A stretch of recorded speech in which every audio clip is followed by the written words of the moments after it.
Shalom Bapak Ibu. Kali ini saya akan bahas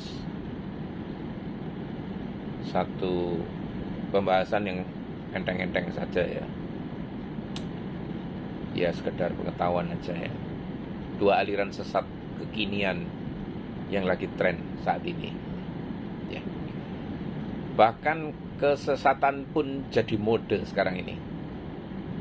Bahkan pikiran keluar jalur normal pun itu jadi trending topik saat ini Bapak Ibu ya. Memang itulah arah dunia ya, akhir-akhir ini ya. Dunia akhir zaman yang semakin mendekati titik kulminasi. Ajaran sesat itu aneh-aneh ya cara berpikirnya Bapak Ibu, tapi lebih aneh lagi pengikutnya Bapak Ibu. Apakah semua manusia cenderung disesatkan? Apakah lebih susah berbuat baik daripada bertindak jahat? Susahkah merancang hal-hal yang baik ketimbang merencanakan hal-hal yang jahat? Apa yang terjadi pada hari-hari terakhir? Pada hari-hari terakhir, Alkitab menyatakan bahwa roh akan dicurahkan ke atas semua orang, Bapak Ibu. Akan datang masa yang sukar.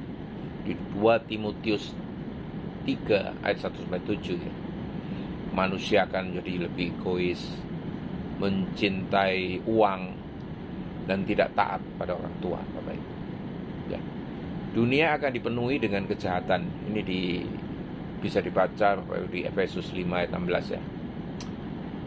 Di Kisah 2 ayat 17, akan terjadi pada hari-hari terakhir bahwa aku akan mencurahkan rohku ke atas semua manusia, maka anak-anakmu laki-laki dan perempuan akan bernubuat, dan teruna-terunamu akan mendapat penglihatan-penglihatan, dan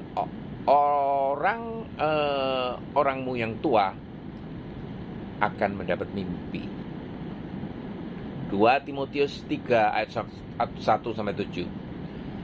Ketahuilah bahwa pada hari-hari terakhir akan datang masa yang sukar. Manusia akan mencintai dirinya sendiri dan menjadi hamba uang. Maka Alkitab menganjurkan di dalam Efesus 5 ayat 16, pergunakanlah waktu yang ada, karena hari-hari ini adalah jahat.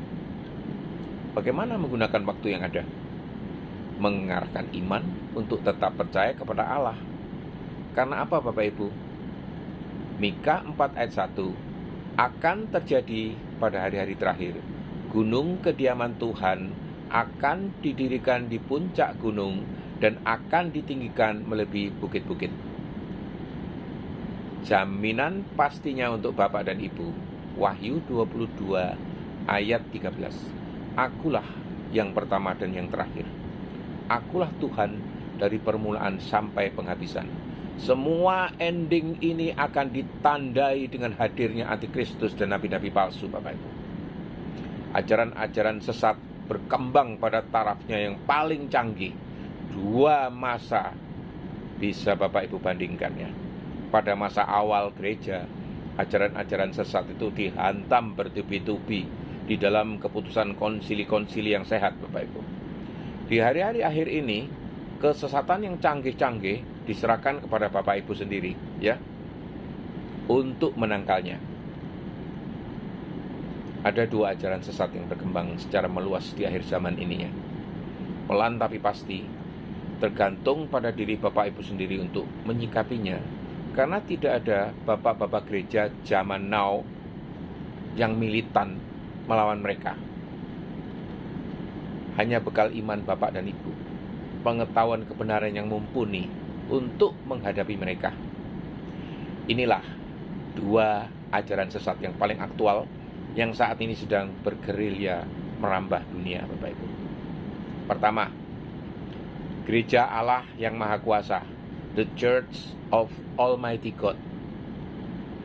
Ini juga dikenal sebagai Eastern Lightning atau kilat dari timur ya, sebuah kelompok keagamaan baru yang muncul dari Tiongkok sejak awal 1990-an.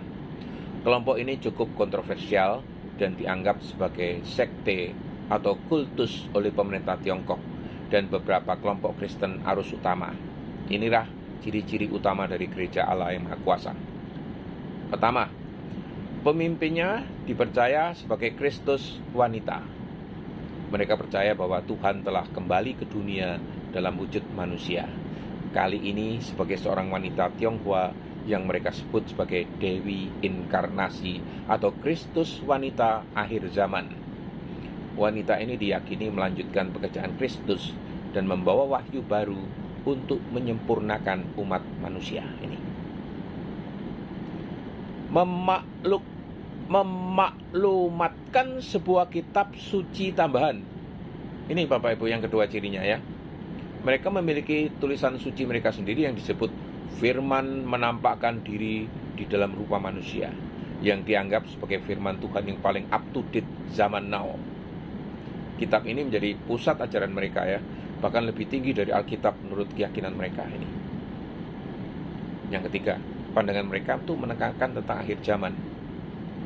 Gereja kelompok ini sangat menekankan tentang hari kiamat, penghakiman terakhir, dan keselamatan eksklusif hanya melalui ajaran mereka. Yang keempat, aktivitas misionaris yang agresif.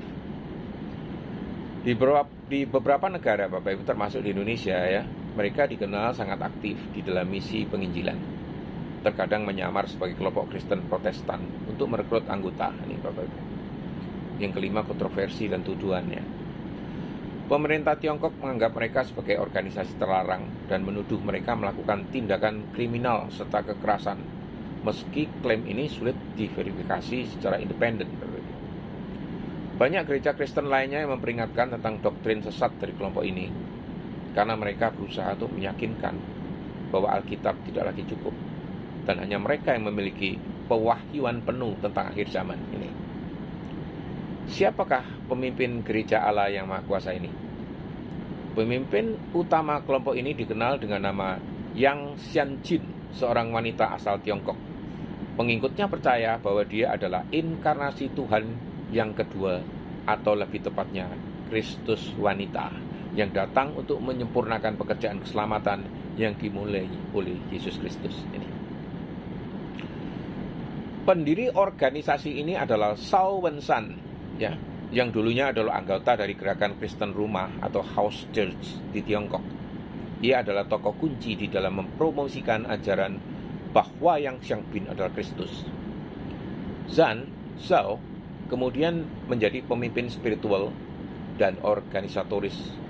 Kelompok ini sekarang disinyalir tinggal di AS bersama dengan Yang Xiangbin setelah melarikan diri dari Tiongkok.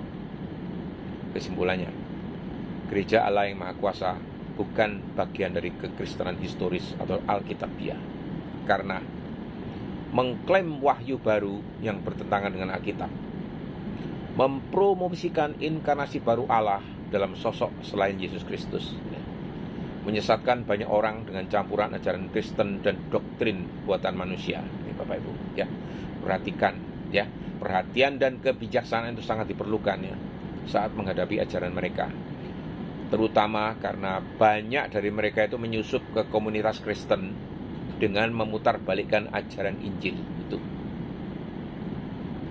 Ajaran sesat yang satu lagi Bapak Ibu, Gereja Shincheonji atau Gereja Yesus Bait Suci Kema Kesaksian. Aliran ini adalah gerakan keagamaan baru yang berasal dari Korea Selatan ya, dan dikenal sangat kontroversial baik di Korea maupun di dunia Kristen internasional Bapak Ibu. Siapakah pemimpin Shincheonji? Pemimpin dan pendirinya adalah Lee Man-hee, lahir tahun 1930 di Korsel ya. Pengikutnya percaya bahwa Lee adalah penghibur atau parakletos atau utusan akhir zaman. Bahkan ada yang menganggapnya sebagai orang yang tidak akan mati ya, karena disebut sebagai perwakilan Yesus atau orang yang dijanjikan di dalam kitab Wahyu. Nah, penyimpangan-penyimpangan apa ya yang menjadi dasar dari ajaran-ajaran mereka? Shincheonji menganggap dan mengklaim bahwa hanya Lee Man-hee yang dapat menafsirkan kitab Wahyu secara benar. Lee Man-hee disebut sebagai gembala yang dijanjikan yang menerima pewahyuan langsung dari Yesus. Keselamatan bersyarat harus dilahirkan dari benih Allah ya. Dan 12 suku Shincheonji dan mengikuti ajaran Liman He untuk diselamatkan, Bapak Ibu. Dalam perekrutan anggota mereka sering menyamar sebagai studi Alkitab gratis, lalu perlahan-lahan memperkenalkan ajaran Shincheonji ini, Bapak Ibu ya. Kontroversi Shincheonji tertutup dan manipulatif, Bapak Ibu. Banyak laporan bahwa Shincheonji menyusup ke gereja-gereja dan menarik orang dengan menipu, misalnya dengan menawarkan kelas Alkitab gratis ini. Shincheonji menjadi sorotan global saat meledaknya kasus COVID-19 di Korea Selatan pada awal 2020. Salah satu pusat penyebaran besar berasal dari pertemuan-pertemuan Shincheonji yang rahasia, yang membuat publik semakin curiga terhadap mereka. Hampir semua gereja Kristen di Korsel dan di dunia menganggap Shincheonji sebagai sekte sesat yang menyimpang jauh dari ajaran Alkitab. Simpulannya, Bapak Ibu, Shincheonji adalah aliran sesat yang menyalahgunakan kitab Wahyu dan memuja pemimpinnya itu Liman He sebagai utusan ilahi. Mereka memutarbalikkan Injil, menambahkan ajaran manusia, dan menyesatkan banyak orang dengan strategi perekrutan yang tidak jujur, Bapak Ibu. Secara umum, Liman He tidak secara langsung terlibat di dalam organisasi politik dunia, tetapi ia terkait dengan organisasi internasional yang bersifat semi-politik atau pseudo peacemaking yang ia dirikan, yaitu HWPL, Heavenly Culture, World Peace, Restoration of Light. Ya, saya sebutkan secara gampangan aja ya, bukan HWPL, tapi saya sebutkan aja HWPL ya, Bapak Ibu ya. Liman He adalah pendiri dan ketua HWPL, sebuah organisasi yang mengklaim misi untuk membawa perdamaian dunia dan rekonsiliasi antara agama Kristen, antara agama, itu aja ya. Klaim dan aktivitas HWPL itu apa aja? Pertama, menyelenggarakan konferensi internasional seperti World Peace Summit ya, mendeklarasikan deklarasi perdamaian dunia yang melibatkan tokoh-tokoh dari berbagai negara, termasuk beberapa mantan kepala negara atau pejabat. Ini sebegitu dahsyatnya, Bapak Ibu ya, sampai merambah ke dunia politik ini, Bapak Ibu ya. Memiliki anggota-anggota organisasi pemudi dan perempuan ini, yang dinamakan IPVG dan IWPG. Apa itu kontroversinya? Banyak yang menganggap HWPL sebagai sarana untuk menyebarkan ajaran Shincheonji dengan membungkusnya di dalam jargon perdamaian dan dialog antaragama ini, Bapak Ibu. Peserta banyak yang tidak tahu bahwa HWPL itu terhubung dengan Liman He dan ajaran Shincheonji itu. HWPL mencoba untuk mendekati tokoh-tokoh politik dan agama di seluruh dunia, tetapi tidak diakui sebagai lembaga resmi di bawah PBB atau lembaga politik besar lainnya, Bapak Ibu. Apa hubungannya dengan politik dunia? Liman He tidak terlibat di dalam partai politik maupun secara resmi ya, manapun ya secara resmi ya. Tapi ia mencoba untuk mendapatkan legitimasi internasional dengan menjalin hubungan dengan tokoh-tokoh dunia melalui HWPL. Tujuannya diduga untuk membangun citra sebagai tokoh perdamaian dan memperkuat pengaruh Shincheonji secara global, Bapak Ibu. HWPL, Heavenly Culture, World Peace, Restoration of Light, yang dipimpin oleh Liman He, sudah berkiprah di Indonesia. Nah, dan aktivitas mereka tercatat cukup aktif dalam beberapa tahun terakhir, terutama melalui kegiatan yang bertema perdamaian, dialog lintas agama, dan pendidikan perdamaian. Kiprah HWPL di Indonesia ini menyelenggarakan konferensi dan seminar perdamaian. HWPL telah menyelenggarakan berbagai forum dan seminar di Indonesia, bekerja sama dengan tokoh-tokoh agama dan akademis, juga LSM, Bapak Ibu. Kegiatan ini biasanya dibungkus dengan tema-tema seperti World Alliance of Religious Peace Summit ya. Di sini ada WOP Office-nya, Bapak Ibu. Apa itu WOP Office? Peace Education Program. Declaration of Peace and Decision of War, DPCW. Warp Office di Indonesia. Indonesia termasuk salah satu negara yang memiliki Warp Office Sinconci ini, forum dialog antar agama yang dibentuk oleh HWPL. Di Warp Office pernah dari berbagai agama diundang berdialog. Namun beberapa tokoh Kristen belakangan menyadari bahwa forum ini bisa menjadi sarana penyusupan ajaran Sinconci secara halus, Bapak Ibu. Jaringan ke sekolah-sekolah dan universitas, hati-hati ini Bapak Ibu ya. HWPL juga mencoba untuk masuk ke tingkatan pendidikan dengan tawaran pelatihan dan kurikulum pendidikan yang dominan, Bapak Ibu. Beberapa sekolah atau kampus sempat bekerja sama. Namun setelah mengetahui kaitannya dengan Sinconci, sebagian besar itu menarik diri, Bapak Ibu. Peringatan pada gereja dan tokoh Kristen ini. Beberapa gereja dan sinode di Indonesia sudah memberikan peringatan keras terhadap aktivitas HWPL dan Sinconci di balik layar ya, karena mereka diduga menyusup melalui kedok dialog agama dan perdamaian ini. Ya, beberapa seminar HWPL bahkan dibatalkan karena ada dari komunitas Kristen dan pihak berwenang yang curiga gitu.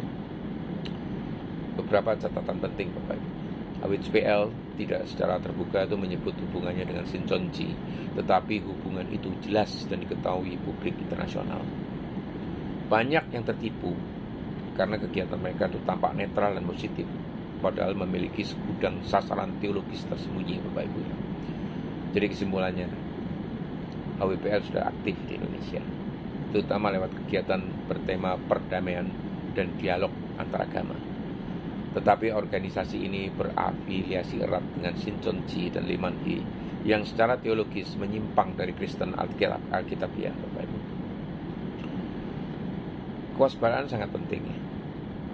Jika kamu terlibat atau diundang di dalam acara semacam ini, sangat disarankan memverifikasi latar belakang penyelenggaranya ya.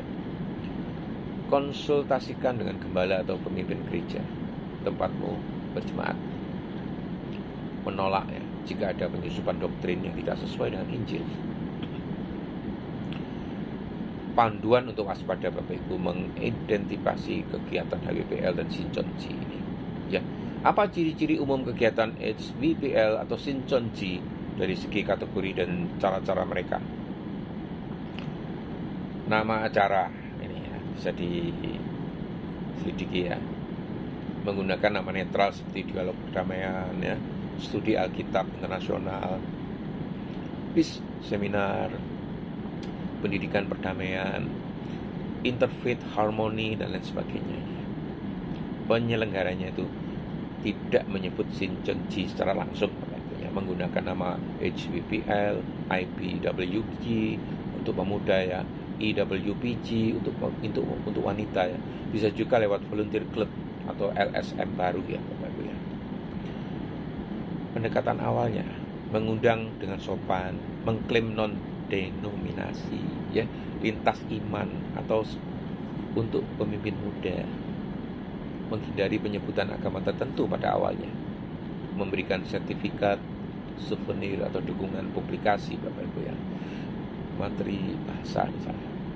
Banyak menekankan kitab Wahyu dengan tafsir simbolik ya, secara perlahan memperkenalkan gembala yang dijanjikan, menyatakan hanya satu orang di dunia yang dapat menafsirkan firman dengan benar. Siklus berkutang. Setelah awal akan ada kelas lanjutan, kelas Alkitab lanjutan ya, biasanya gratis Bapak Ibu ya. Kelas tersebut itu perlahan tapi pasti mengubah pemahaman iman peserta, didorong untuk tidak memberitahu keluarga dan gereja nih Bapak Ibu. Tanda bahaya Bapak Ibu. Kapan harus waspada dan menolak? Kapan? Kalau Bapak Ibu diminta untuk merahasiakan isi kelas dengan orang lain, nih, hati-hati. Diajarkan bahwa gereja telah menyimpang dan hanya kelompok ini benar. Ini ciri khasnya. Pemimpin kelas menyebut bahwa Yesus telah kembali secara rohani atau menunjuk kepada seseorang tertentu sebagai gembala yang dijanjikan. Ini ada klaim bahwa Alkitab itu tidak bisa dimengerti bagi mereka. Kalau kamu sudah mulai dipisahkan dari komunitas gereja lama ini, Apa yang saya bicarakan ini satu kebenaran, Bapak Ibu. Kenapa? Karena saya sendiri pernah masuk di dalam komunitas ini selama hampir 10 bulan, Bapak Ibu. Saya sudah lewat kelas dasar, kelas menengah, dan kurang 2 bulan setelah menempuh kelas atas, saya itu seharusnya bisa lulus ya. Kan kalau sudah lulus akan diwisuda dan ditahbiskan menjadi jemaat Shincheonji. Tapi memang sejak awal ya, sejak dasar saya sudah mengenali mereka, Bapak Ibu ya. Makanya ini gini, perlu betul-betul bisa mendalami iman Kristen, mendalami secara benar, belajar benar-benar tentang iman Kristen, supaya kita itu bisa mengenali mana ajaran sesat yang tidak sesuai dengan keimanan kita. Itu sangat perlu, karena dunia ini ada jahat, Bapak Ibu. Akhir zaman ini penuh dengan hal-hal yang jahat. Bekali Bapak Ibu, putra-putri Bapak Ibu yang lagi sekolah atau kuliah, jangan sampai terkontaminasi oleh aliran-aliran semacam ini. Baik, sekian Bapak Ibu, sampai jumpa di kesempatan yang akan datang. Semoga Tuhan memberkati.